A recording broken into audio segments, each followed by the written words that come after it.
A ver si vienen. Antes de iniciar mi intervención, quiero recordarles las posiciones de algunos de los señores ministros y ministras de la Suprema Corte de Justicia de la Nación, a quienes respeto, les tengo gran consideración y afecto, y adicionalmente fueron y son grandes juristas. Empiezo por Sergio Salvador Aguirre Anguiano. Él siempre dijo que era afiliado al PAN. Afirmaba que el Poder Judicial carece de competencia para analizar las reformas constitucionales por estar fuera del control judicial, postura derivada del principio de supremacía constitucional y de la función del constituyente permanente en México. Esta disposición está en el artículo 135. El ministro Mariano Azuela también en este tipo de debates llegó a recordar que el artículo 39 constitucional decía y citó: la soberanía nacional reside esencial y originariamente en el pueblo. Todo poder público dimana del pueblo se instituye para beneficio de éste. El pueblo tiene en todo el tiempo el derecho inalienable de alterar o modificar su forma de gobierno, y remataba su postura recordando a Felipe Tena Ramírez. Juan de Romero solía decir que observar la Suprema Corte de Justicia no tiene facultades para revisar al poder reformador de la Constitución, ni las normas constitucionales, puesto que el artículo 135 instituye su propio control, que no es judicial, sino político.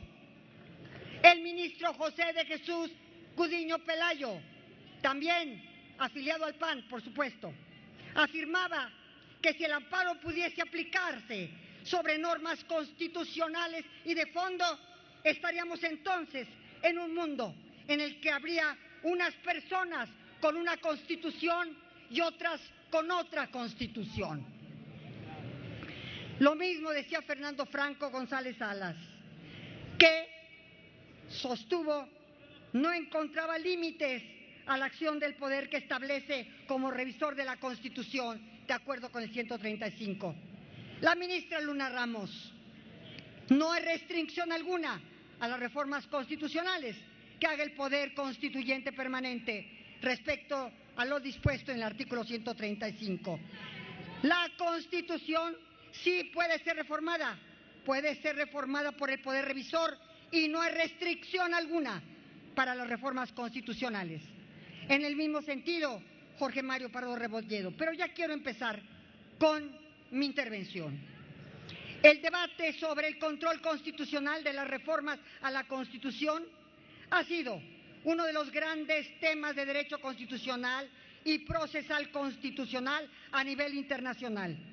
Cualquiera que sea la posición que se adopte en este tipo de debates, no es fácil de abordar, ni es de cómoda discusión, circunstancias que me constan por haber estado inmersa en este tipo de intercambio de ideas en diversas ocasiones como ministra de la Suprema Corte de Justicia de la Nación durante 21 años.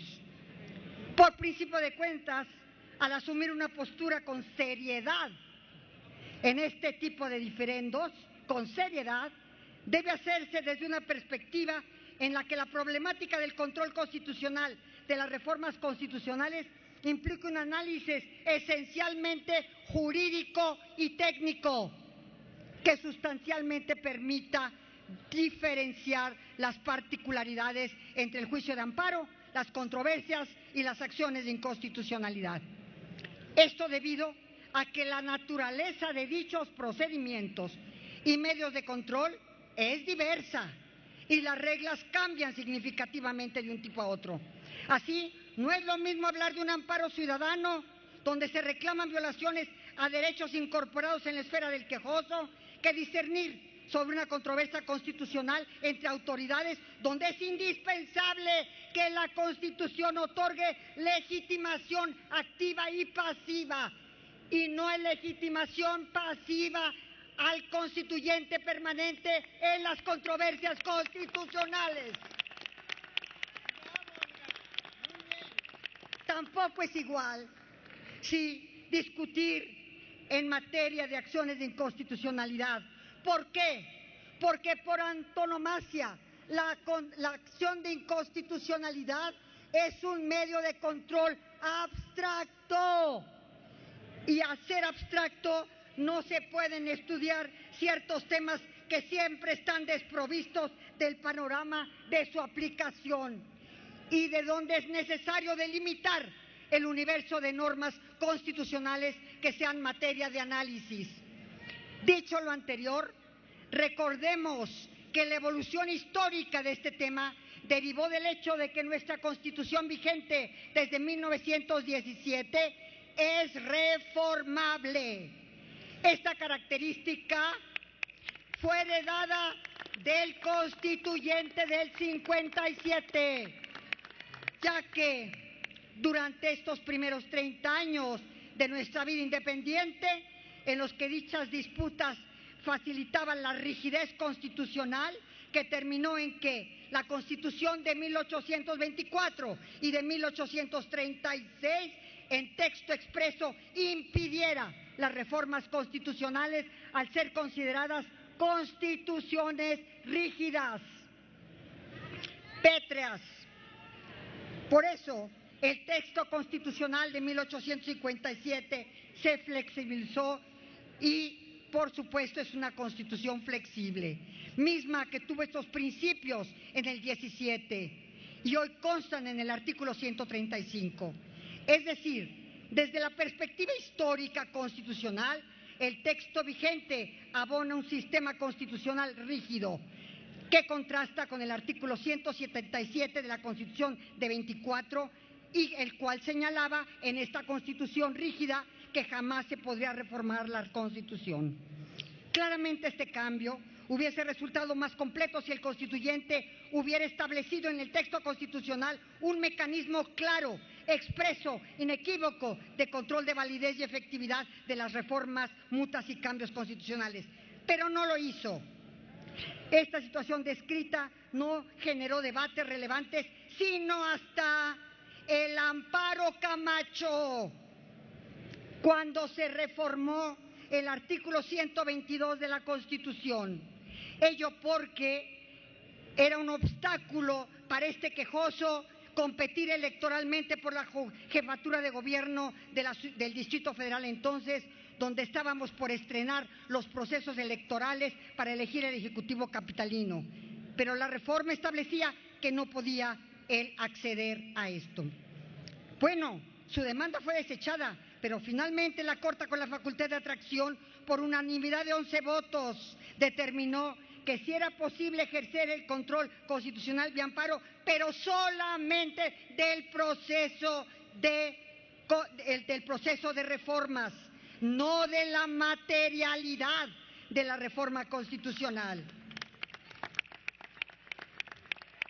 A partir de dicho asunto, la Suprema Corte de Justicia de la Nación fue modulando su criterio en la misma ruta, las cuales arrojan sentencias como el amparo del 2013, llamado también amparo de los intelectuales. La ley de amparo, entonces, prohíbe categórica y literalmente la procedencia del amparo contra reformas a la Constitución. Y lo que estamos haciendo hoy es constitucionalizando este artículo 61 de la ley de amparo. ¡Ojo! ¡Estudien!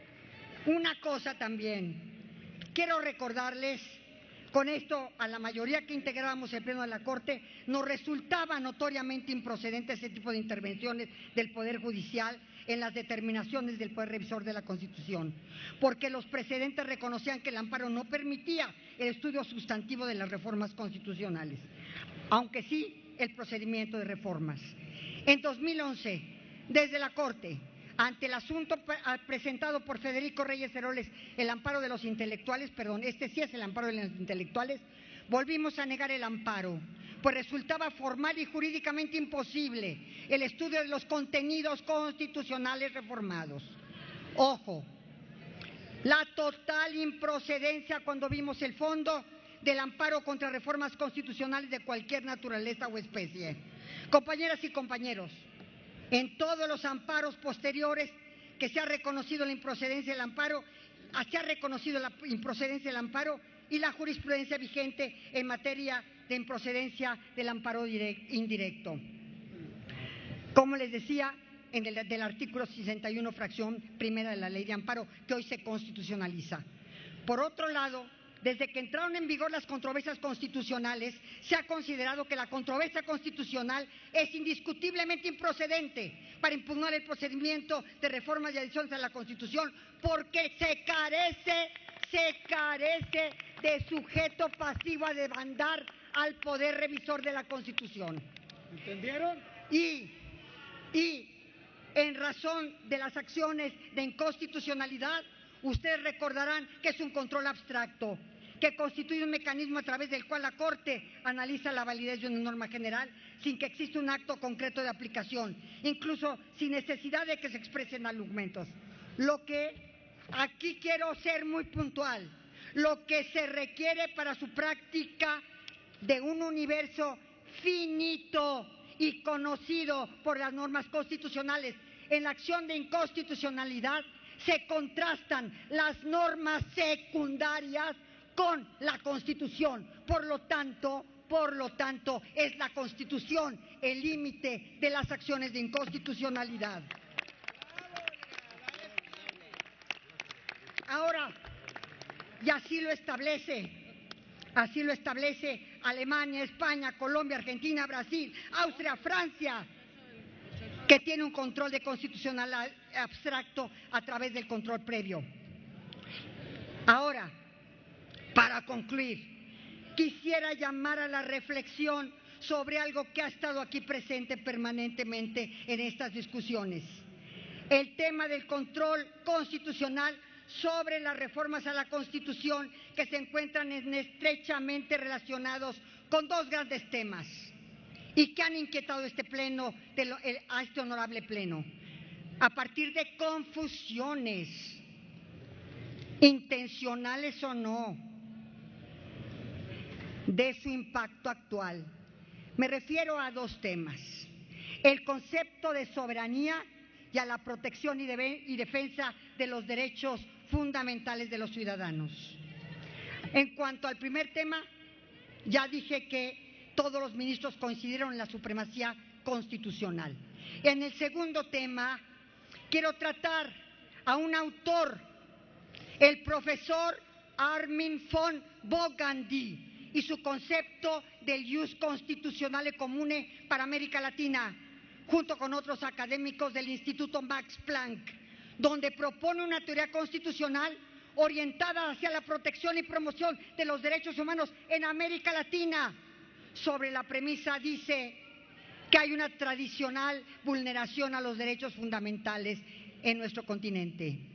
Y desde esa perspectiva internacional se plantea una interacción dinámica entre el derecho constitucional y el derecho internacional de los derechos humanos, como una manera de construir un orden jurídico en base al pluralismo jurídico y un fortalecimiento de los derechos humanos desde la perspectiva internacional, así como el desarrollo de una jurisprudencia dialogante donde las cortes de los países latinoamericanos y la Corte Interamericana intercambien principios, prácticas, fortaleciendo un estándar común en derechos humanos con el propósito de romper la concepción tradicional de soberanía y constitucionalizar a nivel internacional los derechos humanos. No niego que lo a primera vista se percibe sumamente atractivo. Sin embargo, no podemos dejar de reconocer que plantea el reto de buscar las fórmulas necesarias para mejorar la eficacia e interacción entre el concepto de soberanía y la integración de los defensas de los derechos humanos. Concluyo. Esta reforma apunta hacia un escenario en el que se rescate el poder soberano menguado, este poder soberano menguado durante las últimas 4 décadas, e integra un modelo de ingeniería constitucional que abandone el principio de progresividad y nos lleva a criterios que ha validado la Corte en torno a la capacidad que tiene el pueblo de México para determinar su futuro. Eso en ningún momento es contrario a la defensa y promoción de los derechos humanos.